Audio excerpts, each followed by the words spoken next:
వయసు ఎంత అండి? 33. ఎక్కడి నుంచి వచ్చారు? నారాయణ. మీకు ప్రాబ్లం ఏంటండి? మీకు ఫిష్లా వచ్చింది. ఎప్పటి నుంచి ఉందన్నా? 5 సంవత్సరాలు. 5 సంవత్సరాల నుంచి ఉందా? ఇంతకుముందు ఎక్కడికైనా వెళ్ళాలి చూపించుకున్నారా? ఒక హాస్పిటల్కి వెళ్ళామండి. మామూలుగా కొంచెం చెకప్ చేసి ఫిష్లా అని చెప్తారు. మోసం ఇంకా పిల్లలు గట్టా ఉన్నాయని ఏమీ చెప్పలేదండి. తర్వాత మీ దగ్గరికి వచ్చాం. ఎలా వచ్చారండి? మామూలుగా ఒకరి ద్వారా తెలుసుకుని వచ్చాను. చేశాను కదా ఇప్పుడు మీకు ట్రీట్మెంట్. ఎలా ఉందండి మీకు? బాగుంది. ఓకే. ట్రీట్మెంట్కి ఎంత తీసుకున్నారో తెలుసు మీకు? 15,000 అన్నారు. మీకు పైల్స్, ఫిస్టులా 2 ప్రాబ్లమ్స్ ఉన్నాయి. ఫిషర్ కూడా ఉంది. ఇది క్లియర్ చేశాను.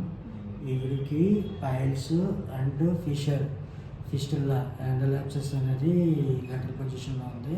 Grade 2 position. అయితే ఈవిడికి ట్రీట్మెంట్ చేశాను. ఇప్పుడు ప్రజెంట్ అయితే బాగానే ఉంది. ఒక 10 days తర్వాత మొత్తం క్లియర్ అవుతుంది. ఎలా ఉందండి? మీరు హ్యాపీగా ఇప్పుడు?